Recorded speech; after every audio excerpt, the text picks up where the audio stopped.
Olá, bem-vindos ao Relatos da Minha Noite. Hoje eu trouxe relatos sobre ônibus mal assombrados, mas antes, deixa seu like, se inscreva no canal.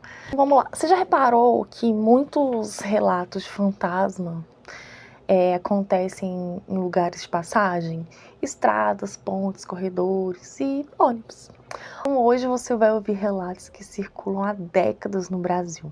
Histórias contadas por motoristas, passageiros e moradores, principalmente do interior. Histórias que quase sempre começam da mesma forma. Era tarde, o ônibus estava quase vazio e algo não parecia certo.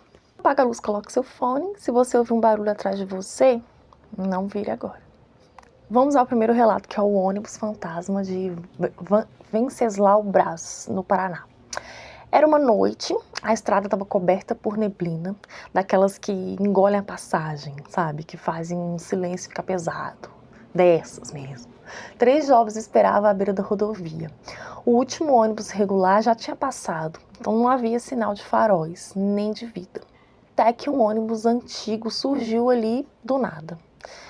Ele não fez barulho, não levantou poeira, só apareceu. As portas se abriram sozinhas. O motorista não disse uma palavra. Aí eles entraram. Assim que cruzaram a catraca, sentiram que tinha alguma coisa estranha.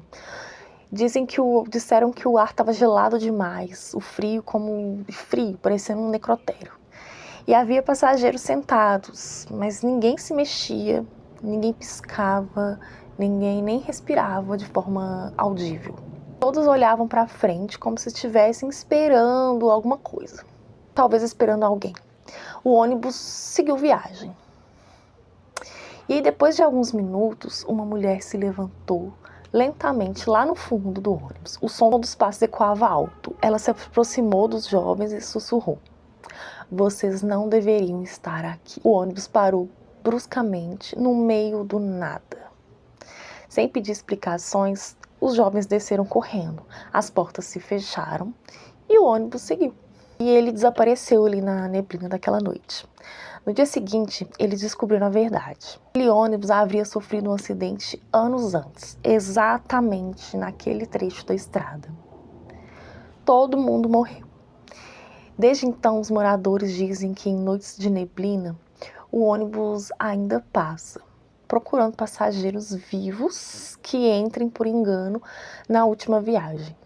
Fim do primeiro relato. Imaginem só, você já tá à noite esperando um ônibus depois do último. Então, quer dizer, pelo menos aqui em BH, se o último passar, demora muito para passar o próximo. Assim, terrível. Imagina. Então vamos para o segundo relato, que é o passageiro que desapareceu. Era quase 2 da manhã, o motorista já estava cansado, o ônibus já estava vazio. Era um ponto mal iluminado e um homem entrou. Ele pagou a passagem, cumprimentou o motorista, tudo normal, e sentou lá no fundo. Tudo parecia bem normal mesmo. Minutos depois, a campainha tocou. Aí o motorista olhou pro retrovisor para poder avisar que estava chegando no ponto já, né? Mas ele não viu ninguém, não tinha ninguém. O ônibus estava completamente vazio. Parou, levantou, olhou banco por banco e nada. O homem simplesmente não estava mais ali. Dias depois, o motorista comentou o ocorrido com um colega, né?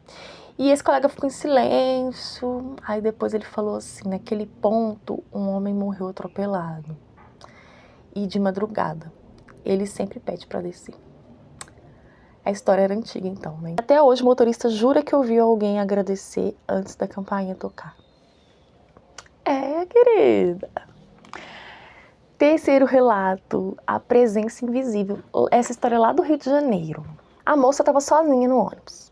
Aí ela sentou no meio. Pouco depois, ouviu um barulho no banco de trás, como se alguém tivesse se sentado.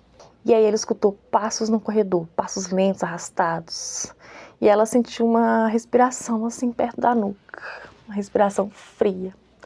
A campainha tocou sozinha e quando ela olhou, não tinha ninguém. Ela continuava sozinha no ônibus. Mas o banco de trás continuava afundado. E ela pediu para descer correndo, com a sensação de que algo a observava indo embora. Ai, vamos para o quarto relato, que é o ônibus de Sete Além. Se você gosta de relatos de Sete Além, aqui no canal já tem relatos de Sete Além. E eu vou trazer muito mais. O passageiro entrou no ônibus certo, linha certa, horário normal. Mas o trajeto mudou.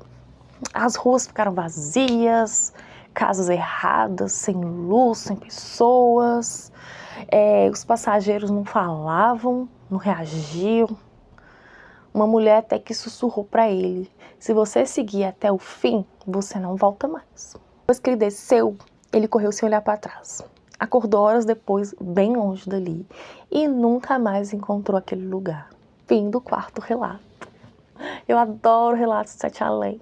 Vamos para o quinto e último relato, o ônibus das 3 da manhã em Minas Gerais. Motoristas dizem que às 3 da manhã, um ônibus sem identificação passa pelas estradas. Ele não para, não faz barulho, ele só passa. E quem entra nesse ônibus se perde, nunca mais é encontrado. Dizem que ele carrega quem deveria já ter ido e ainda não foi. E aí, qual desses relatos mais te deram um arrepio? Talvez essas histórias sejam apenas lendas, ou talvez não. Talvez alguns ônibus não levem pessoas mesmo, levem almas. E se um dia tarde da noite um ônibus parar para você fora do horário, observe bem. Porque depois que a porta fecha, nem sempre é possível descer, tá bom? Não se esqueça, relatos aqui toda meia-noite. Às vezes eu coloco alguns relatos extras também, ao meio-dia. Mas aí depende do meu tempo livre, depende do meu humor, depende de algumas coisas assim. Tá bom? Então se inscreva no canal e deixe seu like. Até o próximo.